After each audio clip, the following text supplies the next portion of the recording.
Maraming salamat sa iyo, Ma'am Lorna Angeles, sa ipinakitang turo. Ngayon naman po ang ating ikalawang presenter ay nagtapos sa Pangasinan State University with 45 MA units sa IRIS, Grade 2 Teacher, Teacher 2 ng Isaac Lopez Integrated School, Elementary Mathematics Coordinator. Please welcome Ma'am Shirley A. Alday. Maraming salamat po. Isang matsaya at matgandang araw sa inyong lahat.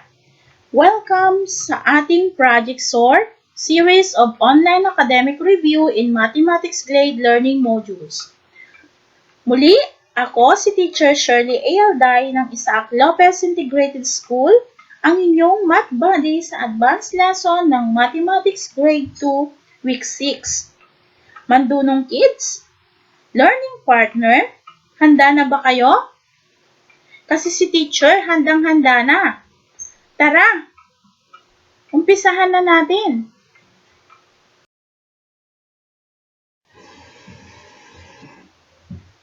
Magandang araw mga bata at learning partner. Sa ika-6 na linggo ng Mathematics 2 Quarter 2, ating tatalakayin ang pagpaparami ng bilang o tinatawag nating multiplication.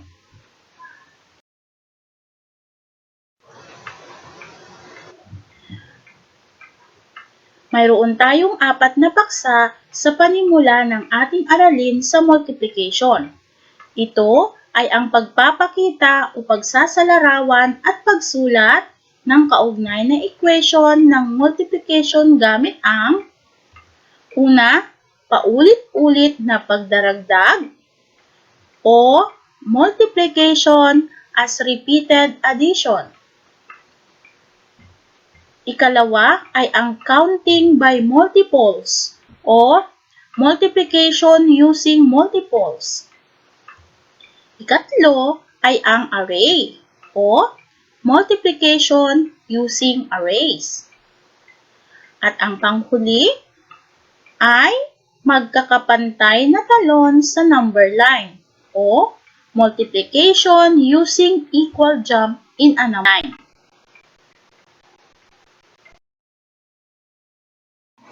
Huwag kayong mag-alala, mandunong kids. Siguradong kayang-kaya ninyo ito. Tara, simulan na natin.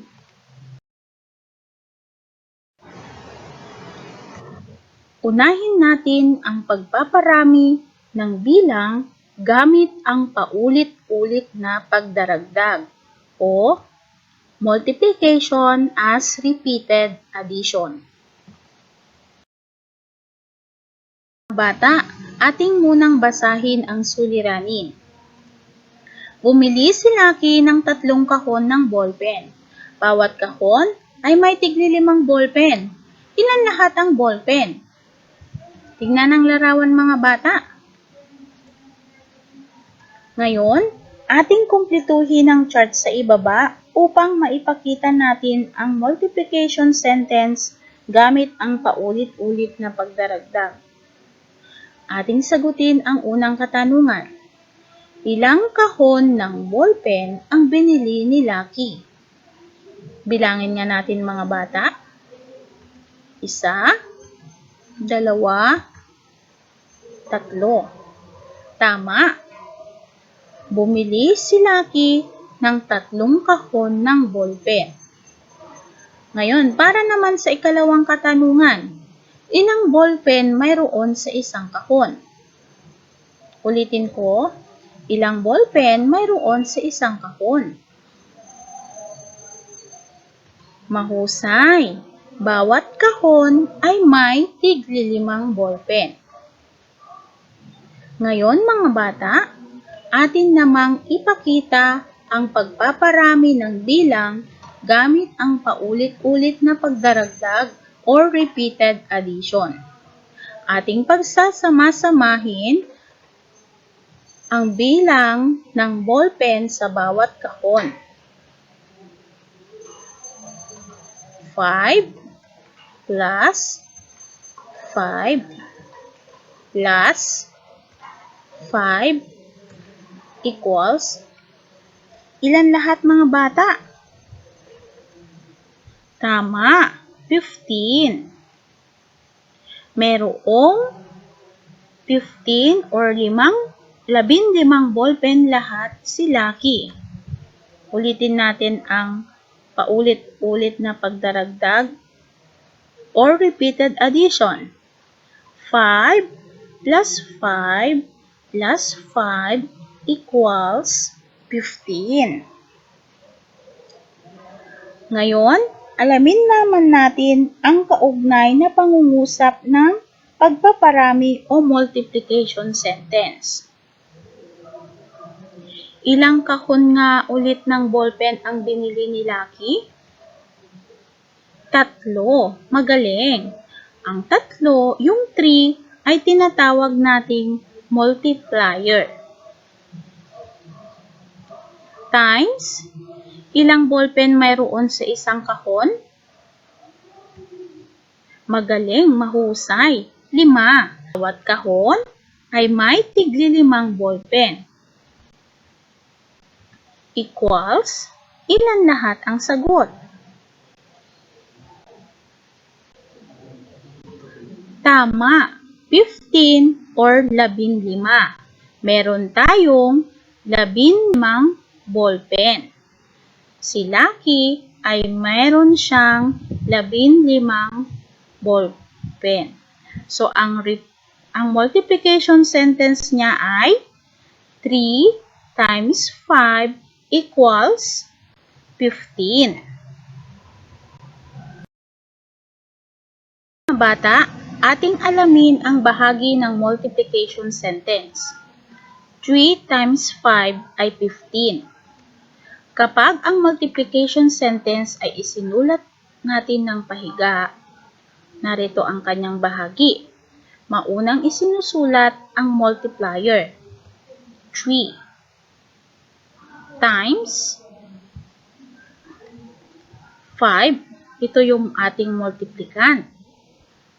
Equals 15. Ang ating product. Product ang tawag sa sagot sa multiplication. Kapag ang multiplication sentence ay isinulat naman ng patayo, una nating isinusulat ang multiplicand, which is 5, times 3, ang ating multiplier, equals 15. Ang ating product.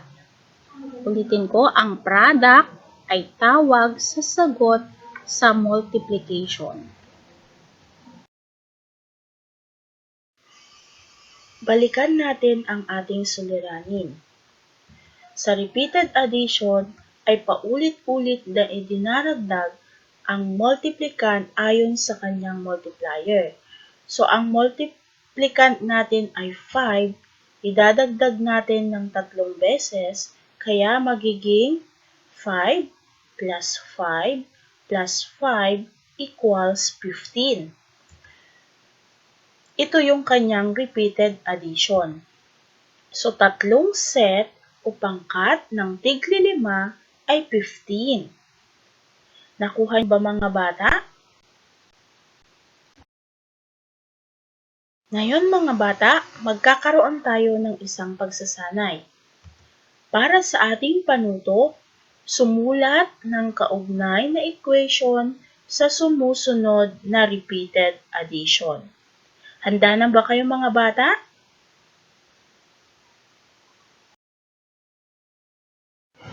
Unang bilang, 4 plus 4 plus 4 plus 4 plus 4. Ano ang kaugnay ng equation ng sumusunod? Magaling. 5 times 4 equals 20. Ikalawa, 6 plus 6 plus 6 plus 6. Ano ang inyong sagot mga bata? Tama. 4 times 6 equals 24. Pangatlo, 3 plus 3 plus 3.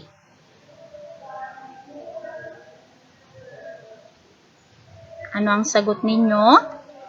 Mahusay. 3 times 3 equals 9.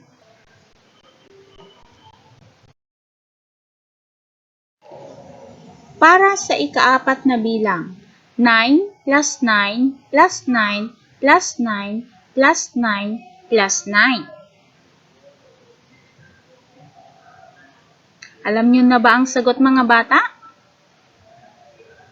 Wow, magaling! 6 times 9 equals 54. Panghuling bilang, number 5. 2 plus 2 plus 2 plus 2 plus 2 plus 2 plus 2 plus 2 plus 2 plus 2. Ano ang sagot mga bata? Tama. 10 times 2 equals 20.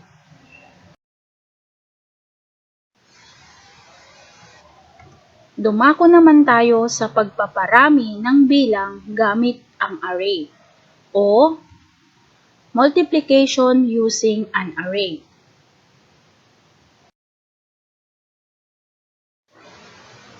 Mandunong kids, alamin muna natin kung ano ba ang array. Handa na ba kayo? Okay, samahan niyo si teacher. Ang array ay talaan ng mga bagay na nakapangkat sa hilera o tinatawag nating row at hanay o tinatawag nating column. Tignan ang ilustrasyon mga bata. Bilangin natin kung ilang hilera o row mayroon ang ilustrasyon. Samahan niyo si teacher. 1, 2, 3. So, ang hilera o row ay pahiga, papuntang kaliwa or kanan. Ito ang tinatawag nating hilera o row.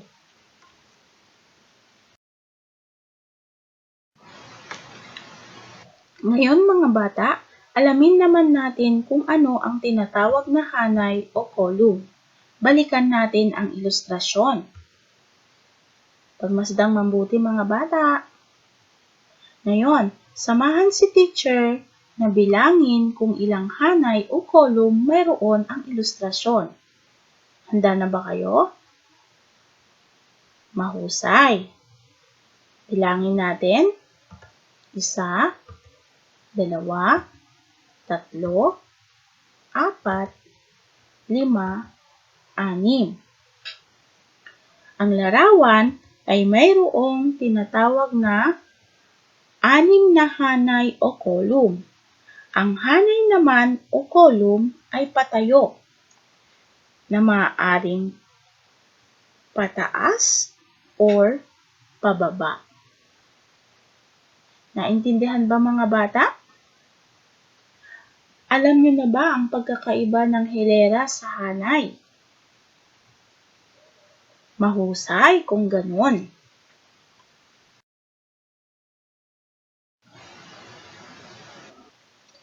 Mga bata, tingnan ang larawan.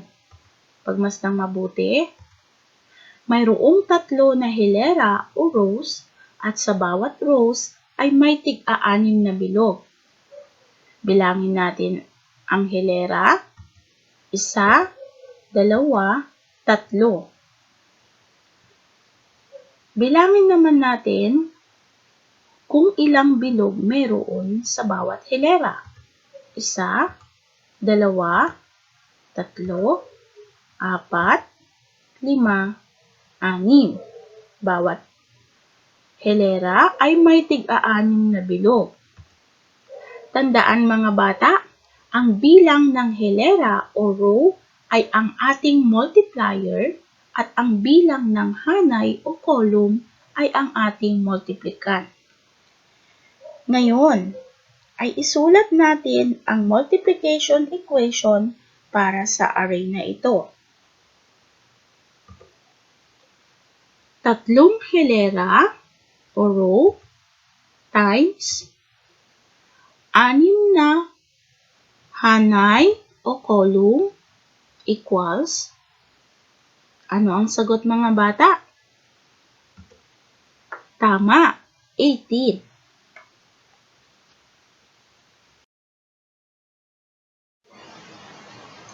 Ngayon mga bata, tingnan natin ang isa pang halimbawa.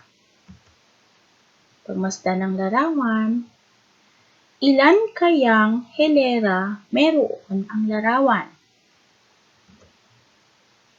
Tingnan natin. Mahusay. Meron siyang 6 na hilera o rows ng bilog. Ilan naman kayang hanay o column meron ang larawan? Tama. Meron itong 3 hanay o column ng bilog. Ngayon, paano natin to isusulat sa multiplication sentence? Tandaan mga bata, unang isusulat ang bilang ng hilera. So, magiging 6 times 3 equals 18. Mahusay.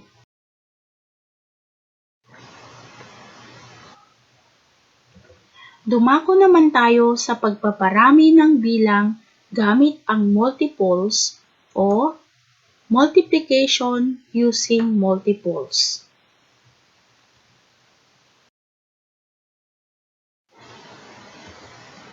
Mga bata, naipapakita ang pagpaparami ng bilang sa pamamagitan ng pagkuha ng multiples ng multiplicand.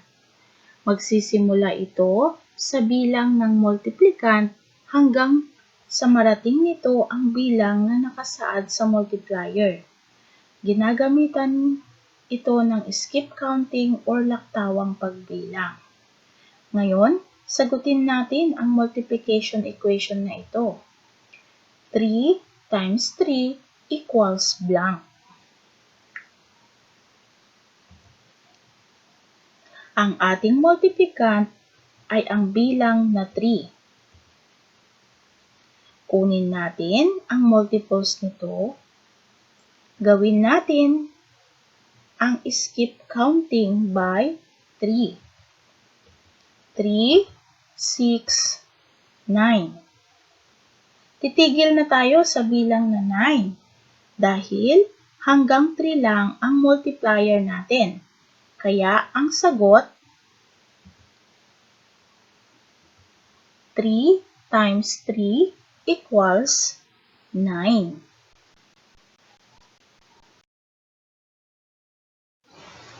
Ngayon mga bata, narito ang isa pang halimbawa. Sagutin natin ang multiplication equation na ito. 3 times 4 equals blank. Ang ating multiplicand ay 4.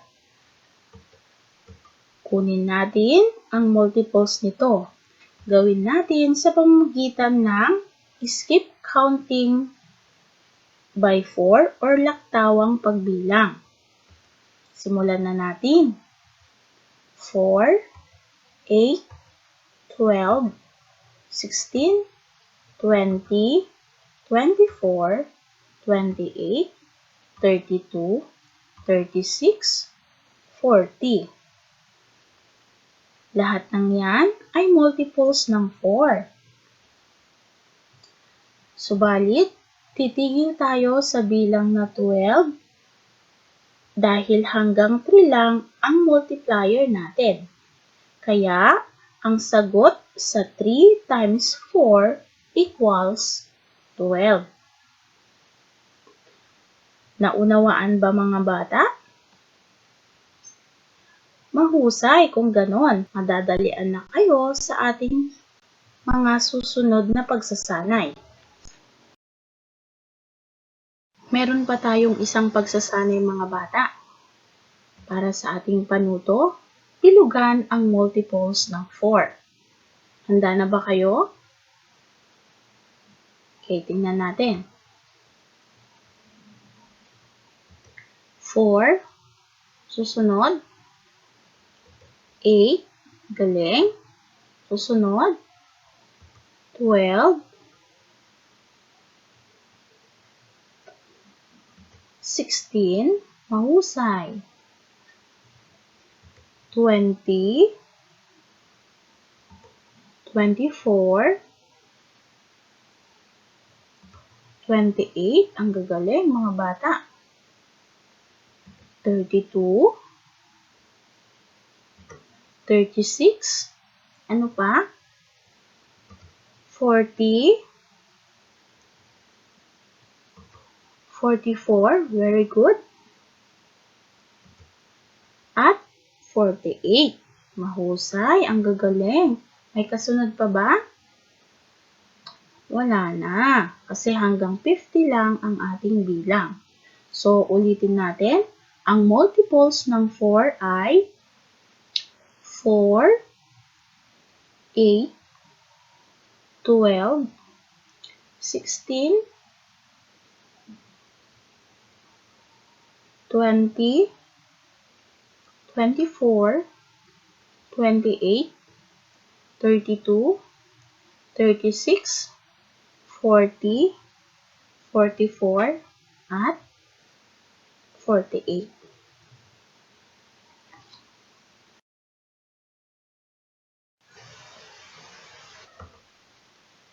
Susunod naman na ating tatalakayin ay ang pagpaparami ng bilang gamit ang magkakapantay na talon sa number line o multiplication using equal jumps in a number line.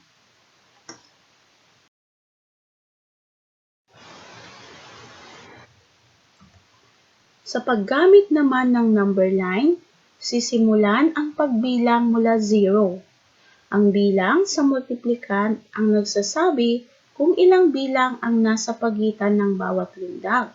Maaari tayong gumamit dito ng skip counting o laktawang pagbilang. At ang multiplier naman ang nagsasabi kung ilang beses dapat lumundag o bilang ng talon. Ang huling bilang na tinalon ay ang tinatawag nating product. Tignan ang ating multiplication equation na ito. 2 times 4 equals blank. Ating ipakita ang sagot gamit ang equal jumps sa number line. So, ang 4 ang ating multiplicand. So, mula 0, tatalon tayo hanggang 4. Susunod, mula 4 hanggang 8. Nakagawa na tayo ng dalawang talon. Ang huling bilang na tinalon ay 8. Kaya, ang sagot ay 8. 2 times 4 equals 8. Yun ang ating product. Naunawaan ba mga bata? Mahusay kung ganun. Narito mga bata ang isa pang halimbawa. Tignan ang multiplication equation na ito. 2 times 3 equals blank. Sasagutin natin to sa gamit ang equal jump sa number line. 3 ang ating multiplicand. Kaya, mula 0, tatalon tayo hanggang 3. Mula 3, tatalon tayo ulit hanggang 6. Dalawang talon lang ang ating gagawin kasi 2 lang ang ating multiplier. Ang 6, ang huling bilang na tinalon. Ito yung magiging product natin. 2 times 3 equals 6. Malinaw na ba mga bata? Magaling! Madadalian na kayo sa pagsagot sa ating susunod na pagsasanay.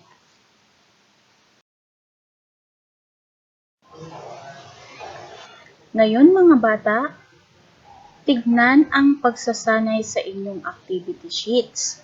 Sagutan natin ang pagsasanay 1A. Panuto, basahin mabuti ang tanong.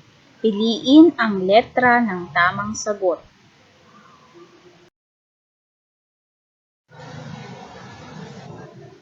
Para sa unang bilang, ano ang repeated addition na ipinakikita sa larawan? A. 4 plus 4 plus 4 equals 12. B. 5 plus 5 plus 5 equals 15. C. 7 plus 7 plus 7 equals 21. Ano ang sagot ninyo mga bata? Tama, letrang B ang sagot. 5 plus 5 plus 5 equals 15.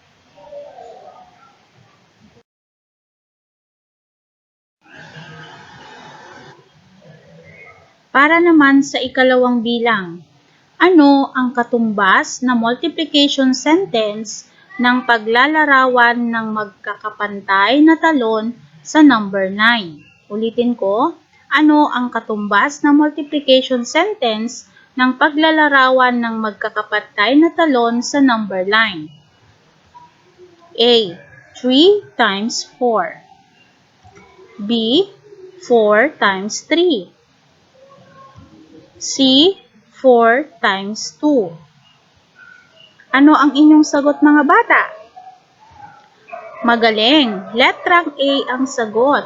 3 times 4. Ikatlong bilang.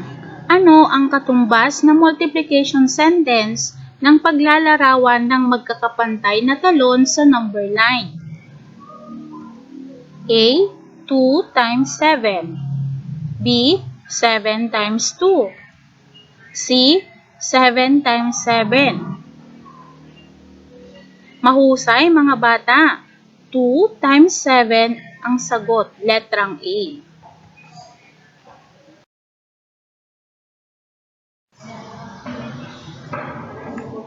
Para sa ikaapat na bilang, ano ang nawawalang bilang? Sa 4, 8, 12, blank, blank. A. 12 at 14. B. 16 at 20. C. 18 at 20. Mahusay mga bata. Letrang B ang sagot. 16 at 20. Ikalimang bilang. Ang tatlong sets ng 5 ay katumbas ng blank. Ulitin ko, ang tatlong sets ng 5 ay katumbas ng blank. A. 3 times 5. B. 4 times 5. C. 4 plus 6. Ano ang sagot ninyo mga bata? Magaling! Letrang A ang sagot. 3 times 5. Upang lalo ninyong maunawaan ang ating aralin, magkakaroon pa tayo ng ilang pagsasanay. Para sa ating panuto, piliin ang letra ng tamang sagot. Handa na ba kayo mga bata? Para sa unang bilang, ano ang repeated addition na angkop sa sets? A. 2 times 2. B. 2 plus 2. C. 2 times 1. Ano ang sagot ninyo mga bata? Mahusay! Letrang B ang sagot. 2 plus 2.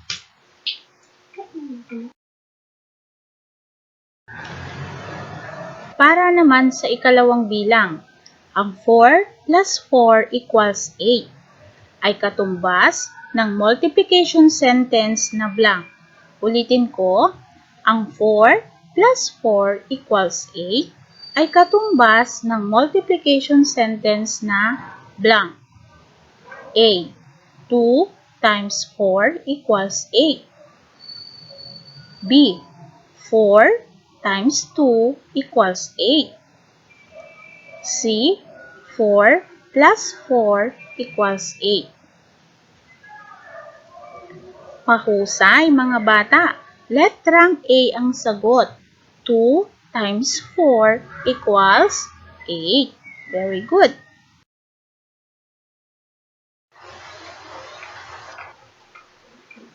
Ikatlong bilang. Ang 5 sets ng 6 ay katumbas ng blank. Ulitin ko, ang 5 sets ng 6 ay katumbas ng blank. A. 5 times 6. B. 5 times 7. C. 6 plus 6. Alam nyo na ba ang sagot mga bata? Tingnan nga natin. Tama. Letrang A ang sagot. 5 times 6.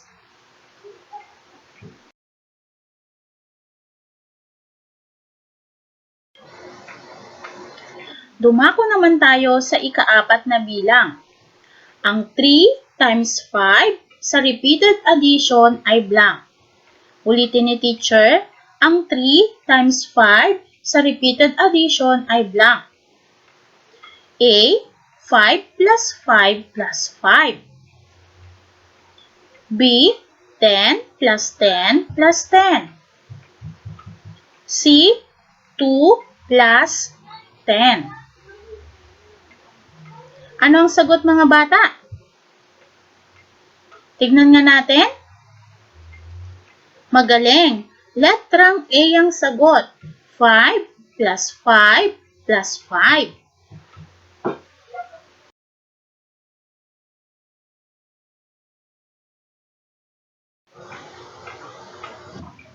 Ika-5 bilang.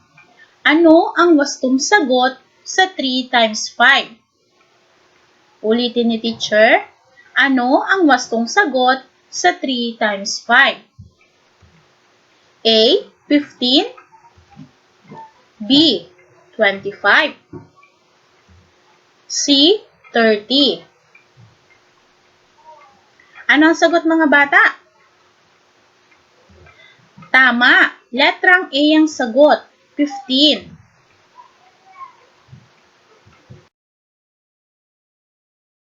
Dumako naman tayo sa pagsasanay sa number line. Panuto, lagyan ng arrow ang number line upang maipakita ang multiplication sa pamamagitan ng equal jump. Tingnan natin ang unang bilang. 5 times 4 equals blank.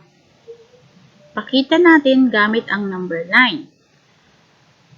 So, ang multiplicand natin ay 4. So, mula 0, tatalon siya hanggang sa 4. Ilang talon? Ang multiplier natin ay 5. So, 4, 8, 12, 16, 20. Ang huling bilang ay 20. Kaya, 5 times 4 equals 20. Galing.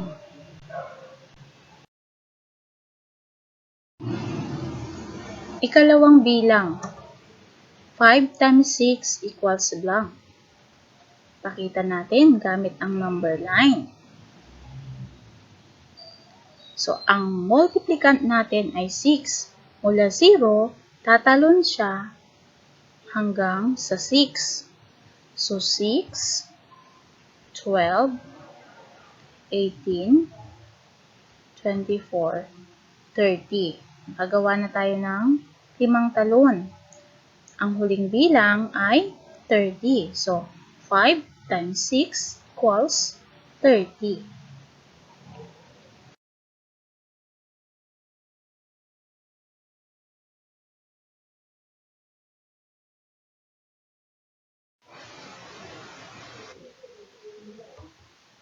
Ikatlong bilang.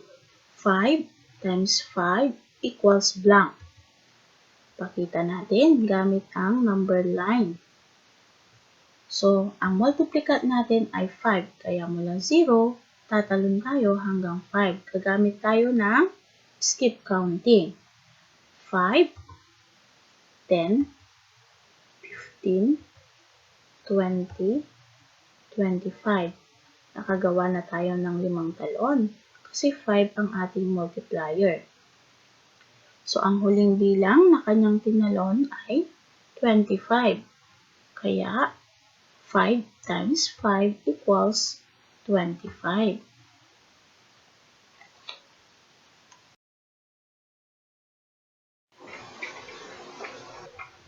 Para sa bilang na number 4, 5 times 2 equals blank. Ipakita natin gamit ang number line. So, ang multiplicand natin ay 2. Kaya, mula 0, tatalon tayo sa 2. Gagawa tayo ng 5 talon kasi ang multiplier natin ay 5. So, 2, 4, 6, 8, 10. Ayan mga bata, nakagawa na tayo ng 5 talon. So, ano ang huling bilang na kanyang tinalon?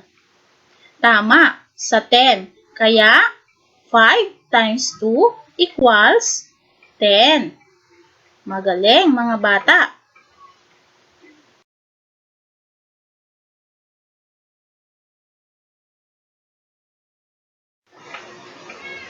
Para naman sa ikalimang bilang, 4 times 2 equals blank.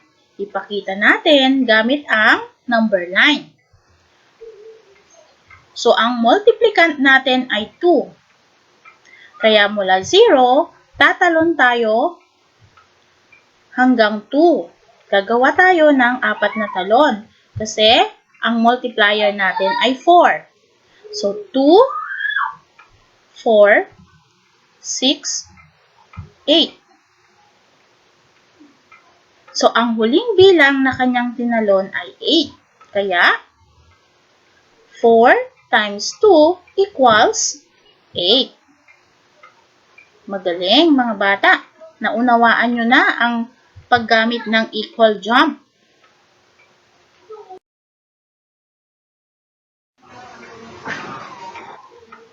Para sa ating huling pagsasanay, panuto, isulat ang nawawalang bilang gamit ang skip counting by 2. Ulitin ko, isulat ang nawawalang bilang gamit ang skip counting by 2. Handa na ba kayo mga bata? Okay, simulan na natin. Ngayon mga bata, alamin natin ang mga nawawalang bilang. 2. Ano ang susunod sa 2? Tama, 4. Sinundan ito ng 6. Ano kaya ang susunod sa 6? 8. Magaling. Sinundan ulit ito ng 10. Ano naman kaya ang kasunod sa 10? Mahusay, 12. Sinundan ng 14. Ano ang kasunod sa 14? Tama, 16. Sinundan ng 18. 20, 22, 24. Ano ang kasunod sa 24? Mahusay, 26. Tama. 28. Ano ang kasunod sa 28? 30. Tama, magaling. Then, sinundan ng 32. Ngayon, ano ang kasunod ng 32? Tama, 34. Then 36, kasunod ng 36. Correct, 38. Sinundan ng 40. Anong kasunod sa 40? Very good, 42.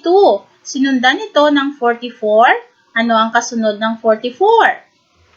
Mahusay, 46. Sinundan ng 48. Ano kaya ang kasunod sa 48? 50, tama. Sinundan ito ng 52. Ano ang kasunod ng 52? Magaling, 54. Sinundan ito ng 56. Anong kasunod sa 56? 58, correct. Sinundan ito ng 60. Then 62, 64. Ano kaya ang kasunod ng 64? Tama, 66. Sinundan ng 68. Anong kasunod ng 68, mga bata? Very good, 70. Sinundan ng 72. Ano ang kasunod ng 72? Very good, 74. Sinundan ng 76. Anong kasunod ng 76? Tama, 78. Sinundan ito ng 80. Ano ang kasunod ng 80? Mahusay, 82. At sinundan ito ng 84. Ano ang kasunod ng 84? 86. Then, ano kaya ang kasunod ng 86? Tama, 88. Sinundan ito ng, very good, 90. Tas 92. Ano ang kasunod ng 92? Tama, 94. Sinundan ito ng 96. Ano ang kasunod ng 96? 98 at 100. Very good. Ang gagaling nyo, Mandonong kids.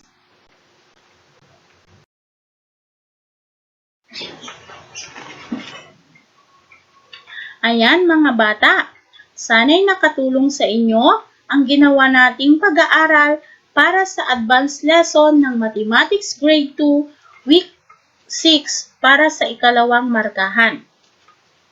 Muli, ako si Teacher Shirley ng Isaac Lopez Integrated School na nagsasabing,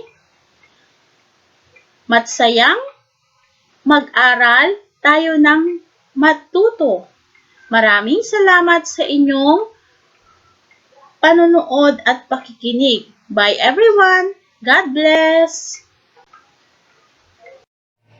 Thank you very much, teacher reviewers, Batang Mandunong. To all viewers, please do not forget to subscribe, like, follow our FB official page and our YouTube MTN channel. Laging tandaan, Batang Mandunong, walang maiiwan, kabahagi ng bilang. Hashtag greater it is, better your best.